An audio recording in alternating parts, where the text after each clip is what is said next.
जैसे भगवान ने श्रीमद् भागवत में रास के बीच में गोपियों से कहा कि हम आपके प्रेम के ऋण से कभी उऋण नहीं हो पाएंगे, हम भी कोटा वालों के प्रेम आशीर्वाद के ऋण से कभी उऋण नहीं हो पाएंगे।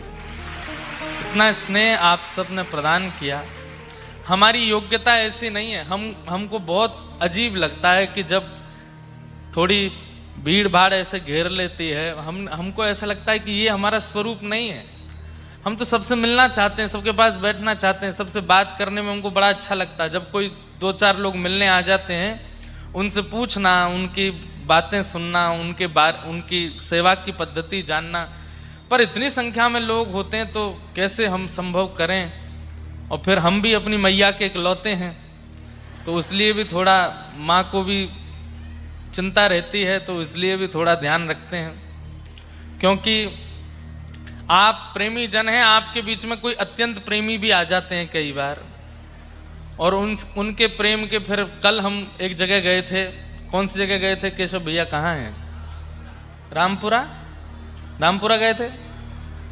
कल हम रामपुरा गए थे। हमारे पूज्य गुरुदेव भगवान, वैसे हम कहीं किसी के यहाँ ज़्यादा विशेष रूप से गए नहीं, जो पूज्य पिताजी के बहुत पुराने शिष्य हैं कोटा में, उनका बहुत भाव था कि महाराज जी आप पधारो। कल वहाँ कथा करके पहले वेंकटेश भगवान के दर्शन को गए, फिर वहाँ गए तो हमारी गुरु बहन लगी वो, तो उस नाते से हमने कहा ठीक है आएंगे। उनके यहाँ गए। उनके तो बेचारियों का कोई दोष नहीं था, पर वहाँ इतने लोग इकट्ठे हो गए और उन्होंने जो पुष्पों के पत्थर बना के मारे हम पर, मतलब वो थोड़ी देर अगर फूल पकड़ के बैठे रहो तो वो थोड़े पत्थर से ही हो जाते हैं। तो एक तो होता है बरसाना और एक होता है तक करके मारना। नाक, आंख, मुंह, 2-4 दाने तो मेरे मुंह में भी चले गए। अब मैं ऐसे करके चलूं तो लोग बाग कहें दर्शन तो कराओ। मैंने की आंख नाक सब बराबर हो जाएंगी। रात में जब वस्त्र अनुसर किए तो कितने पुष्प तो बाके भीतर से निकसे। क्या हुआ? आवाज नहीं आ रही? ये रामपुरा वाले हैं।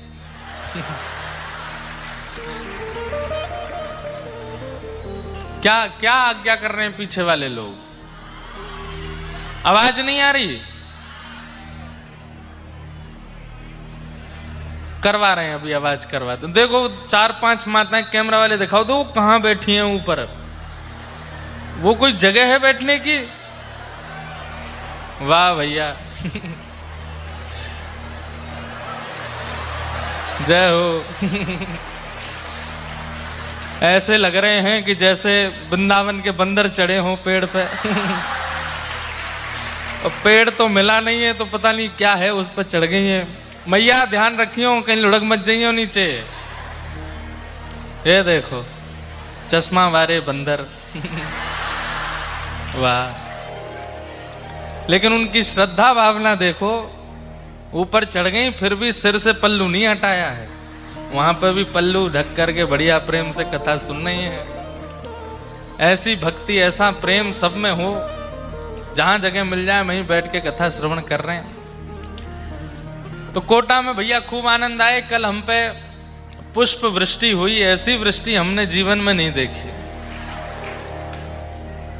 रात में जब बाल झाड़ रहे तो इतने बीज निकले गुलाब के कि 2-4 पेड़ कहीं ऊपर ही नहीं हो गया हमें।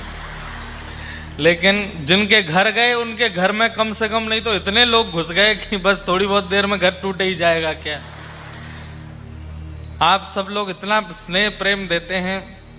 हमें कभी कभी लगता है कि हम तपस्या करें, ठाकुर जी से कहें कि 11 रूप दे दो हमको। एक रूप से घर रहें, एक रूप से कथा करें, एक रूप से डोलते रहें, एक रूप से प्रवचन करें, एक रूप से गाते रहें, सबकी मनवांछित इच्छा पूरी हो जाए। पर अच्छा है व्यसनियों को, कामियों को, क्रोधियों को, उल्टे सीधे काम करने वालों को अपना आइडल बनाने से अच्छा कथा गाने वालों को बना लो। अच्छा है, कम से कम आपके बच्चे और आप लोग किसी व्यसनी को तो नहीं। अब लोग व्यसनियों के पीछे भागते, करोड़ों रुपया लेकर के उल्टे सीधे काम करते हैं। उससे अच्छा है तो हरि से जोड़ने वालों के आप दर्शन कर लो, उनसे मिल लो, उनको प्रणाम कर लो, अच्छा है। पर एक चीज हम आपको बताना चाहते हैं, नियम होते हैं, प्रणाम का भी एक नियम है, उसमें भी शिष्टाचार होता है। आपने परसों तरसों कथा सुनी ना, जिनके ठाकुर जी यहां विराजमान है, श्री मथुराधीश श्री पद्मनाभ दास जी, उनकी कथा सुनी थी ना कि श्री वल्लभाचार्य जी के पीछे कोई आया व्यक्ति, उसको बाहर ही रोक दिया, गुरु जी को पता ही नहीं चलने दिया, पहले से ही सब पूर्ण करा दिया। ये शिष्टाचार कहलाता है। हम लोग यदि संसार में जैसा उपद्रव करते हैं वैसा ही उपद्रव हम मंदिरों में, भक्ति में, कथा में, उत्सवों में भी करने लग जाएं, तो फिर हम में अंतर क्या है? हमारा संसार में रहना, भक्ति में रहना एक समान है। उपद्रव वहां होते हैं, यहां उपद्रव नहीं होता। आप लोग कथा इतने ध्यान से सुनते हैं, उससे हमको बहुत सुख मिलता है। देखो बिल्कुल शांति, एक व्यक्ति की आवाज नहीं आती। लेकिन ऐसा ही व्यवहार जब आचार्य चरण आपके सन्मुख हो, कल को और बड़े बड़े महापुरुष कोटा पधारें, आप लोग, हम कोई आपकी शिकायत नहीं कर रहे हैं, पर हम चाह रहे हैं और जगहों से बहुत अच्छे हैं कोटा के लोग, और अच्छे हो जाएं, और अच्छा स्वभाव हो जाए, आपके इस प्रेम में और निखार आ जाए। आचार्य जहां से दिख जाए वहीं प्रणाम करना चाहिए। जरूरी नहीं है स्पर्श होके ही प्रणाम होता है, स्पर्श करके प्रणाम नहीं होता। हमारे यहां नियम है कि जैसे आचार्य दिखे, दूर हैं अभी, और बीच में झरोके आ रहे हैं, लेकिन दिख गए हैं, वहीं से ही उस दिशा में प्रणाम कर लिया जिस दिशा से वो आ रहे हैं। इतना मात्र बहुत है। और इससे दीनता पता चलती है कि वैष्णव में कितनी दीनता है, कितनी सरलता है। कई लोग होते हैं, वो मिलने आते हैं, बोले महाराज जी हमको फोटो नहीं चाहिए, बस आप दिख जाओ, गिरधर लाल जी दिख जाएं, बस बहुत है। सबसे बढ़िया कैमरा तो ये नेत्र हैं, इनसे बढ़िया क्या होगा।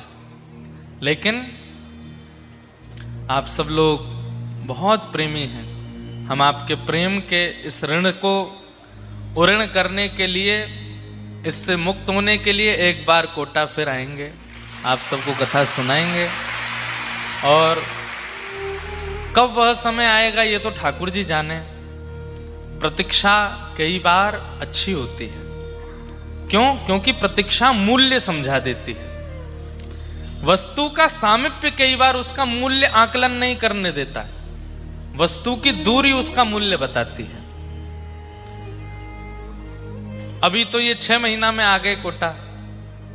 गिरधर लाल जी आज दर्शन देने के लिए पधारेंगे, अभी आ रहे हैं, रास्ते में हैं, आज उनका भी दर्शन होगा। इसके बाद अब जब चाहे लाल जी आवे, साल में आवे, 2 साल में आवे, 3 साल, 6 साल में आवे, पर जब भी आवे, जितनी लंबी प्रतीक्षा होगी उतना प्रेम और शुद्ध पवित्र हो जाएगा, उतना सुदृढ़ हो जाएगा। इसलिए खूब भाव से अब आप लोग अपना कल से जीवन खूब आनंद में जिएगा। कोटा में कोई भी भागवत कथा वक्ता आमे, कोई भी संत आमे, कोई भी वैष्णव आमे, जरूरी नहीं है जिनको हम जानते हैं, जिनकी प्रसिद्धि है, उनसे ही मिलो। पता चल जाए कि ब्रजते कोई आयो है, तुरंत पहुंच जाओ, जा करके वाको वंदन करो, प्रणाम करो, श्रवण करो। सोचिए, ठाकुर जी अगर ये विचार अपने नियम बना लेते मंदिरों में कि मैं केवल उनसे ही मिलूंगा जो वृंदावन के हैं, मैं केवल उनसे ही मिलूंगा जो फलाने संप्रदाय के ही हैं, बाकियों को मेरे दर्शन नहीं होंगे, तो ठाकुर जी के प्रति कितनी दुर्भावना हमारे चित्त में होती। ठाकुर जी सबसे मिलते हैं, जो आवे सबको दर्शन देते हैं। ऐसे ही आप भक्त हैं, आपके अंदर भी यही स्वभाव हो कि कोटा नगरी में जो भी वैष्णव पधारे, चाहे वो रामानुजी वैष्णव हो, रामानंदी वैष्णव हो, गौड़िया वैष्णव हो, हरिदासी वैष्णव हो, हरिवंशी वैष्णव हो, सबके दर्शन करने जाओ। पता चल जाए बस कि कोई व्रज से आयो है या कोई हरि चर्चा सुनावे वारो आयो है, अपने कार्य से थोड़ी देर का समय निकाल के जरूर जाओ, वंदन करो, प्रणाम करो, थोड़ी देर उनको श्रवण करो। ऐसे ही भक्ति पुष्ट होगी बंधुओं। खूब आनंद के साथ आप लोग, हमारे मथुराधीश लाला ब्रज के यहाँ विराज रहे हैं, हमारे माँ के बिहारी जी विराज रहे हैं, खूब लाड़ लड़ाओ, खूब प्रेम से उनकी सेवा करो। उद्देश्य क्या है जीवन का। मैंने पहले दिन भी कहा, आज फिर कहूं, हमारे जीवन का उद्देश्य केवल एक है। हरि तो हमारे प्रिय हैं, पर हम भी हरि के प्रिय हो जाएं, हरि को हम भा जाएं। ठाकुर जी कभी कह दें, जे तो मेरो है, मेरो है, यहाँ पे मेरो अधिकार है, और उसके लिए हम चाहे जैसी योजनाएं बना लें, ठाकुर जी के प्रिय बनना है हमें, उनके प्रिय बन गए तो सब आनंद होगा। ऐसे आप लोग, कल हम लोग श्री वेंकटेश भगवान का यहाँ पर सुंदर कल्याण उत्सव मना रहे थे। हमारे संप्रदाय में ठाकुर जी के मंगल विवाह उत्सव की पूरी योजना को कल्याण उत्सव कहते हैं। बंधुओं, हमारे उत्तर भारत में श्री वैष्णव रामानुजी परंपरा का बहुत कम प्रचार है। दक्षिण में केवल रामानुजियों का ही प्रचार है, वहां पे और कोई प्रचार है ही नहीं। वहां पे ज्यादातर सब लोग रामानुजी परंपरा का ही पालन करते हैं। परंतु ऐसे दिव्य दिव्य उत्सव होते हैं, श्री गोदाम्बा जी, जैसे हमारे व्रज में श्री किशोरी जी हैं, ऐसे दक्षिण में श्री गोदाम्बा जी। उनका एक मास पर्यंत का धनुर्मास उत्सव होता है, अभी आने वाला है धनुर्मास। श्री गोदाम्बा जी कथा सुनी, और कथा में जब गोपियों के बारे में उन्होंने जाना, गोपियों के प्रेम के बारे में उन्होंने सुना, एक मास पर्यंत तक उन्होंने एक व्रत किया। कभी श्री वैष्णव रामानुजी परंपरा के जो वैष्णव यहां बैठे हैं, या जो दीक्षा लेना चाहते हैं या ले चुके हैं, आचार्य चरणों से एक बार धनुर्मास की विधि पूछिएगा कि कैसे, किस विधि से व्रत होता है। रोज एक गाथा सुनाई जाती है ठाकुर जी की, उसमें व्रत में नियम होते हैं, उन नियमों से किया जाता है, खूब नृत्य होता है, उत्सव होता है। एक महीने के उस व्रत का फल क्या मिलता है? गोदाम्बा जी की थोड़ी लीला चर्चा सुनाए आपको। दक्षिण भारत में एक आलवार हुए, उनकी पुत्री थी श्री गोदाम्बा जी। तो श्री गोदाम्बा जी बचपन से ही उनके पिताजी रंगनाथ भगवान की माला सेवा में नियुक्त रहते थे। बंधुओं, अगर जीवन में चाहते हैं कि ठाकुर जी आपसे प्रसन्न रहें, तो अपने घर में तुलसी जी, खूब सारी तुलसी जी और पुष्पों के पौधे नियुक्त कर दीजिए, और उन्हीं से निर्माण करके चाहे छोटी माला बनाओ, अपने हाथ से बना के ठाकुर जी को पधराओ। ठाकुर जी इतने रीझ जाते हैं। श्रीमद् भागवत में वर्णन आता है, जब भगवान कंस वध करने के लिए मथुरा जा रहे थे, तो एक माली ने अपने बगीचे के पुष्पों से माला बना करके पहनाई। तब ठाकुर जी वहां वर्णन करते हैं, जो व्यक्ति स्वयं सिंचन करके बगीचों से पुष्प तोड़ करके माला बना करके मुझे धारण कराता है, मैं उससे सदा रीझा रहता हूं, सदा प्रसन्न रहता हूं। और ठाकुर जी रीझ जाएं तो फिर कोई और की मजाल कि हम तो रूठ जाए। ठाकुर जी प्रसन्न रहें तो सब प्रसन्न रहेंगे। इसलिए तुलसी जी हों, पुष्प हों, बहुत सुंदर सेवा है। आप ठाकुर जी का मधुर श्रृंगार नहीं कर पाते, भोग नहीं बना पाते, उसके लिए कोई व्यवस्था कर दो, पर अपनी सेवा एक जुम्मे में रखो। क्या? नित्य माला जी सिद्ध करके ठाकुर जी को धराओ। माला जी सिद्ध करना भी एक कला है। हमारे ठाकुर जी तो इतने छोटे से हैं, अभी आमेंगे देखियो, पता ही नहीं चलेगी कहाँ है ठाकुर जी, छोटे से हैं लाला। लेकिन छोटे से ठाकुर जी की माला कैसे बनती है? जैसे ये गुलाब की पंखुड़ी है ना, इसको एक बार मोड़ो, फिर एक और बार मोड़ दो, फिर एक और बार मोड़ दो, तो ये छोटे हो जाएंगे। ऐसे छोटी छोटी, कुछ लाल पंखुड़ी, कुछ हरी पंखुड़ी, कुछ सफेद पंखुड़ी, ऐसी छोटी सी माला बनती है, तब धारण करते हैं। ठाकुर जी को माला इतनी प्रिय है।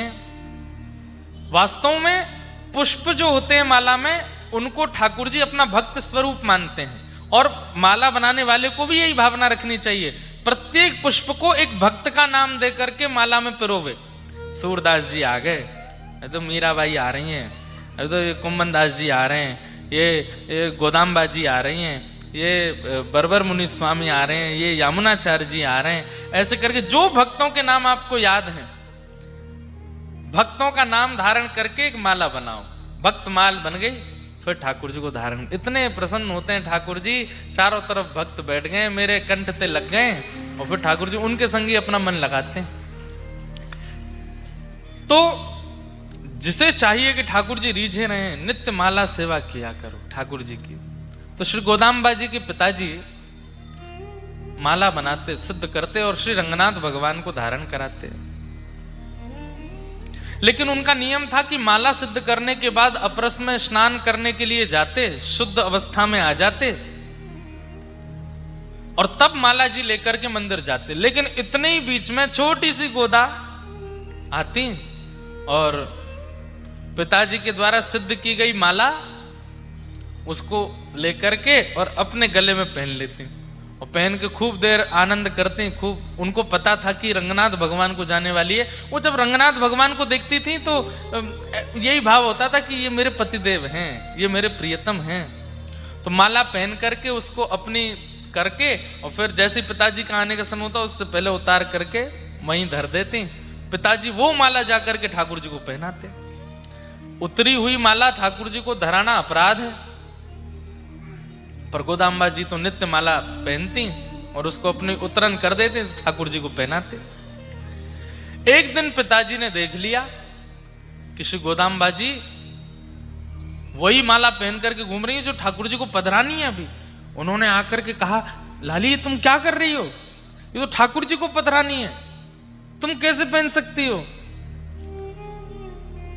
छोटी सी गोदा जी के नेत्र सजल हो गए, बोले पिताजी मैं तो रोज पहनती, अब तक ना जाने कितने वर्षों से मेरी ही ठाकुर जी माला पहनी हुई धारण करते हैं रंगनाथ भगवान।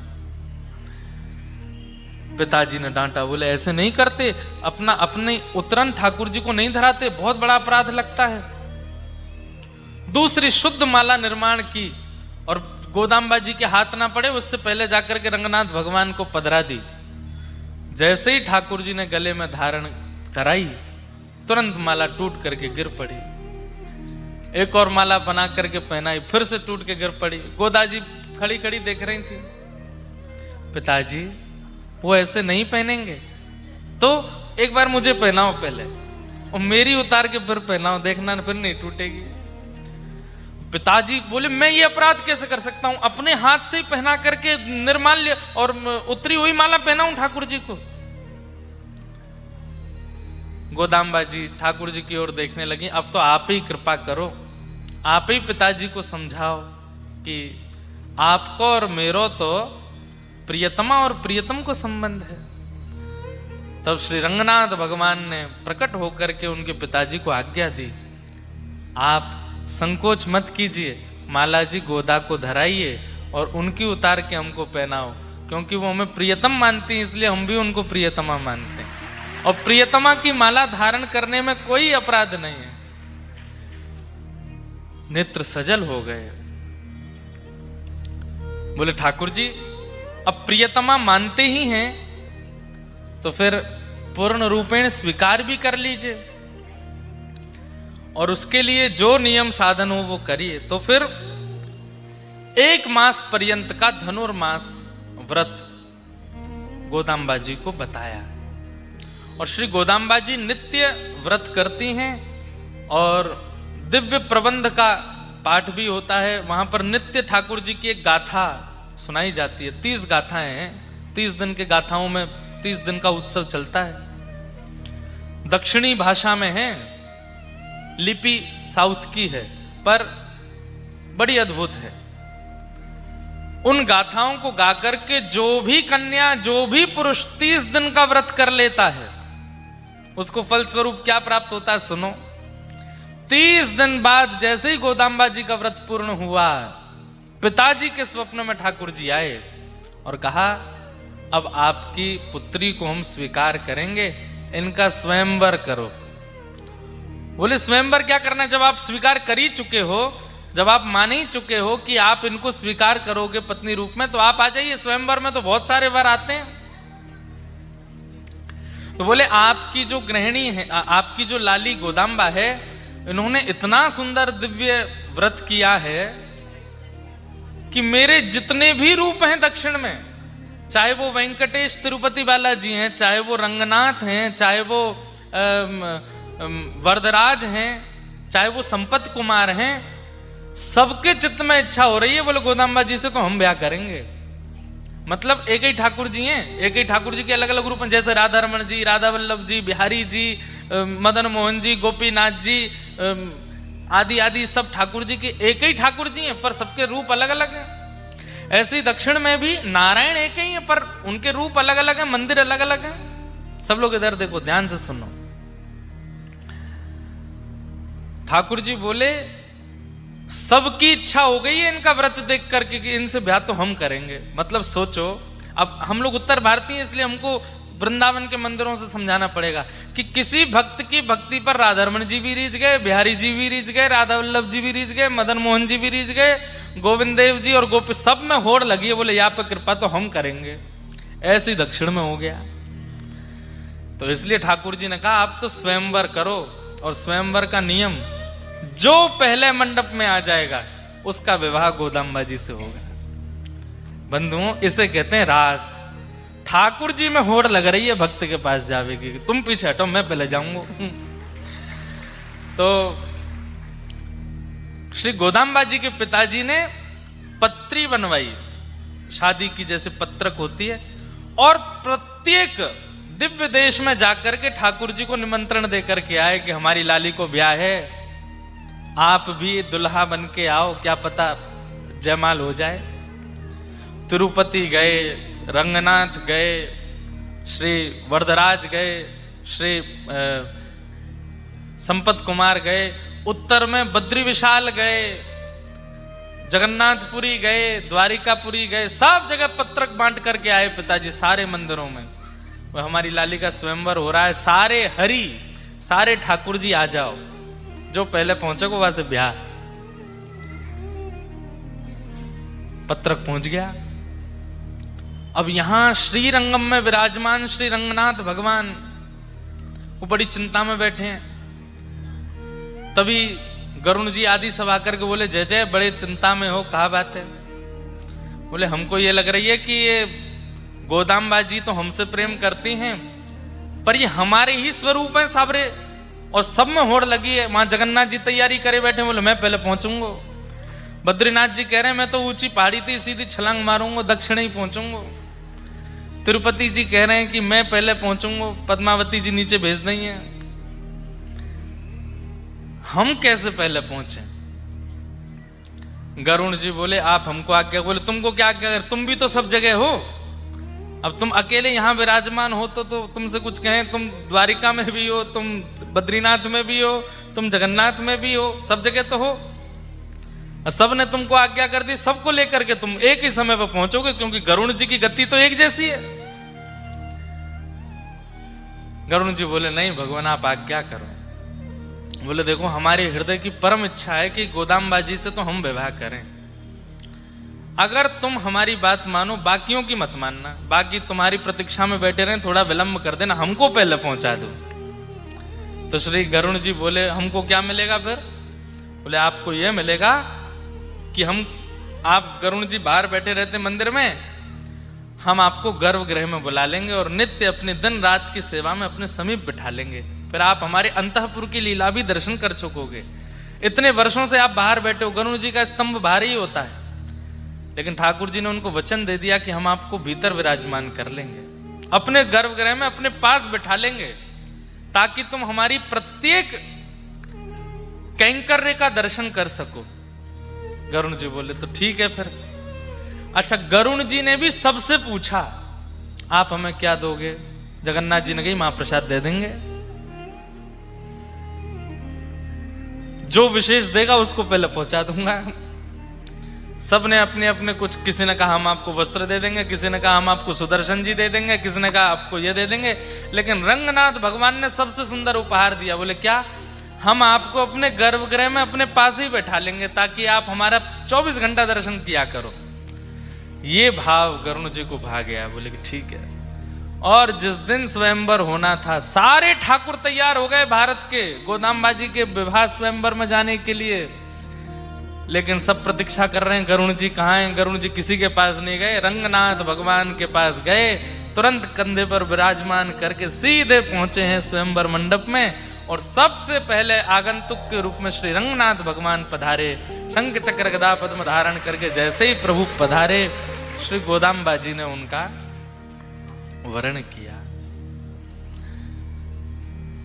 जैसे ही जयमाल पड़ रही थी, उसी समय द्वार के भीतर प्रवेश कर रहे हैं श्री तिरुपति बालाजी, उसी समय श्री जगन्नाथ जी, द्वारिकाधीश जी सब रे आए। बोले रह गए हम तो, गरुण कहाँ हैं? गरुण जी बोले आपसे भी बढ़िया ऑफर मिला था हमको, इसलिए इनको पहले लिया है। इन्होंने गर्भगृह में बैठाने का हमको आश्वासन दिया है, इसलिए हम इनको पहले लिया है। बोले अब हम लोग क्या करें, आ तो गए हम लोग। तो फिर रंगनाथ भगवान बोले दावत बनिए, पाओ बैठ के बराती हो सब रे। ठाकुर जी ही दुल्हा, ठाकुर जी ही बराती। ऐसा विवाह भारत में केवल एक ही बार हुआ, श्री गोदाम्बा जी का कल्याण उत्सव। तो कल उसी कल्याण उत्सव का सूक्ष्म दर्शन हम लोग कर रहे थे। ठाकुर जी की मधुर पालकी चल रही थी, उसका हम लोग अनुभव कर रहे थे। भगवान की उस आज्ञा को कि गरुण जी गर्भगृह में विराजेंगे, उसकी पूर्णता हुई श्री वृंदावन धाम में। हमारे वृंदावन में श्री राधा रमन जी के पास में, निधिवन राज के पास में, उत्तर भारत का सबसे बड़ा मंदिर है श्री रंगजी मंदिर। आप लोग वहां दर्शन किए होंगे जो वृंदावन जाते हैं। मूल नाम उनका है गोदा रंगमन्नार मंदिर। वहां पर ठाकुर जी गोदाम्बा जी के साथ विराज रहे। ठाकुर जी की ऐसी छवि पूरे भारत में, नारायण की ऐसी छवि कहीं नहीं है। कैसी है? ऐसी है, ऐसे हाथ ऊपर किए, क्या बोले, गैया चरा रहे हैं नारायण प्रभु वहां पर। और वहीं गर्भगृह में गरुण जी साथ में विराज रहे हैं ठाकुर जी के। जो वचन ठाकुर जी ने दिया वो वचन निभाया, और श्री गोदाम्बा जी के साथ में नारायण प्रभु ने अपने समीप में गरुण जी को विराजमान किया। और वृंदावन में वो दर्शन आज भी होते हैं। गरुण जी बिल्कुल समकक्ष विराजमान है। ऐसे श्री गोदाम्बा जी को ठाकुर जी प्राप्त हुए। तो श्री वैष्णव रामानुजियों को ही वह व्रत करने का अधिकार है जो 30 दिन का व्रत हमारे धनुर्मास में होता है। और वैसे कोई ऐसी बात नहीं कि कोई एक संप्रदाय वाले ही करें।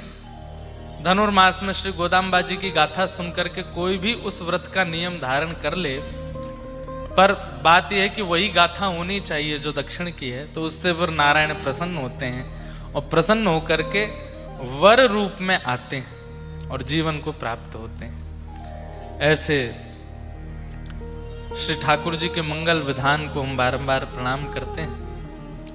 ऐसे ही बंधुओं, आप कोटावासी हैं, यहाँ पर मथुराधीश बिहारी जी सब आपके समीप ही हैं। खूब भाव से, खूब प्रेम से उनको रिझाओ, आनंद कराओ, ताकि ठाकुर जी किसी रूप में, किसी संबंध में हमें प्राप्त हों। ऐसी हमारी भावना।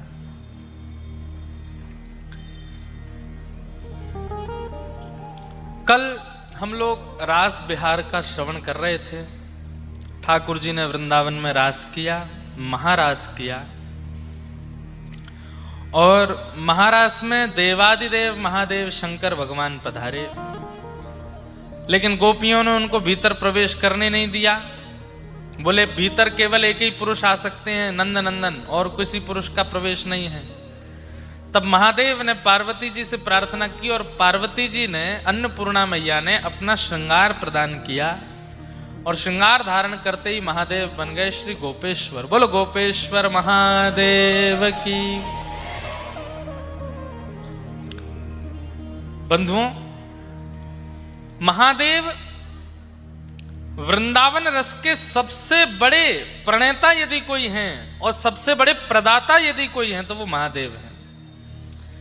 इसलिए हमारी राधा कृपा कटाक्ष महादेव गाते हैं, ठाकुर जी का यश महादेव गाते हैं, रास की पूर्णता महादेव करते हैं। कई लोग कहते मिलते हैं कि महाराज जी कथा सुनने के बाद हम पहले महादेव के उपासक थे लेकिन अब कृष्ण उपासक हो गए।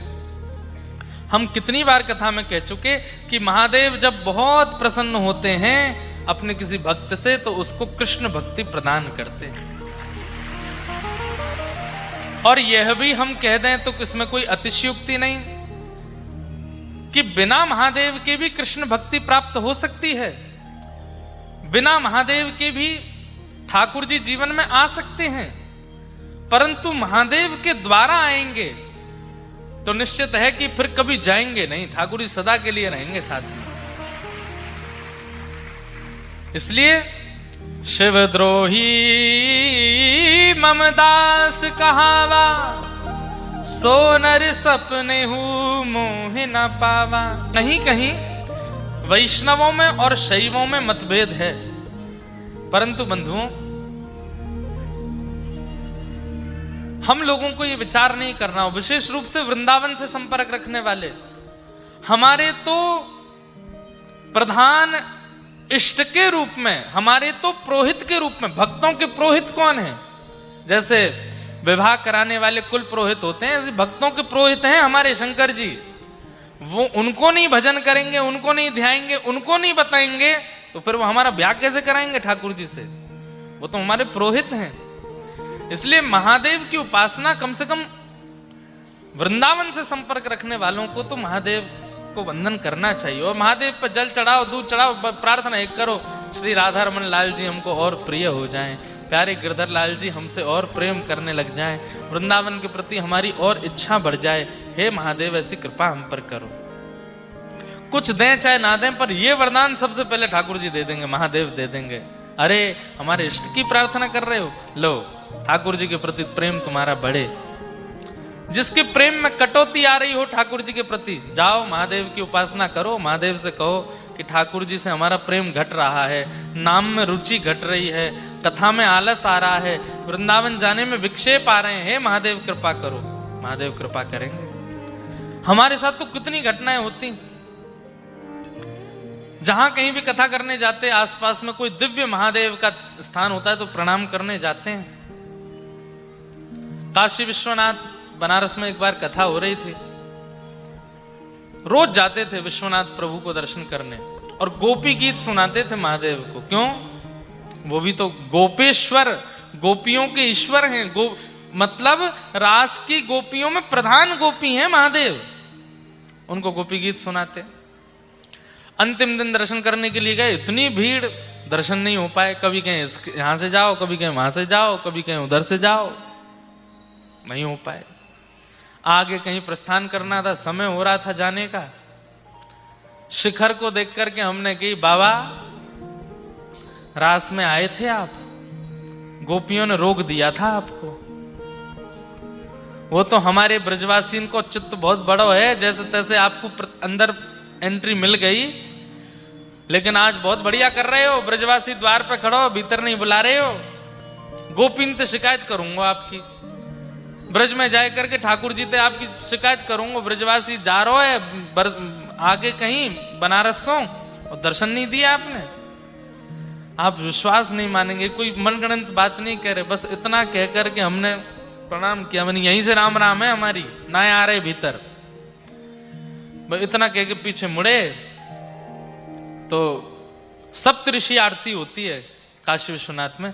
आरती करने वाले पुजारी जी सामने से आ रहे थे, जैसे हम, अरे व्यास जी आप यहाँ के दर्शन हो गए? मैंने कि आज बाबा ने दर्शन ही ना दिए, पर हमें करने ना है, हम तो जा रहे हैं, हमारी रेल है, हम आगे कहीं कथा के लिए जा रहे हैं। अरे नहीं नहीं आओ आओ, अरे मैंने कि समय लगेगा, अरे झट ते कराऊं दर्शन। ले गए, सीधे हाथ पकड़ करके काशी विश्वनाथ भगवान के सामने ही बिठाई दियो, बैठ जाओ और सुनिए, ये लो दूध चढ़ाओ, दही चढ़ाओ, शहद चढ़ाओ। मैंने कि अब इतनी आराधना करवा रहे हैं, जरूर यूं लग रही होगी कहीं मेरी शिकायत नहीं कर दे, जाके गोपिन तो कहीं कह नहीं दे। ये सब अनुभव होते हैं। महादेव व्रज की प्राप्ति कराते हैं। प्रिया जी के और श्री ठाकुर जी के प्रेमियों को तो निश्चित महादेव को वंदन करना चाहिए। ऐसे महादेव गोपी बन करके आए और वृंदावन के रास बिहार में एकमात्र कृष्ण पुरुष हैं और दूसरे पुरुष रूप में श्री महादेव आए, लेकिन श्रृंगार पूरा गोपिका किया, इसलिए उनको गोपेश्वर। आज भी वृंदावन में संध्या के समय, इसी समय अगर आप दर्शन करने जाओगे, नथनी पहन करके, काजल लगा करके, लालिमा होठ पे लगा करके, सुंदर अपने केश खोल करके, चुनरी ओढ़ करके,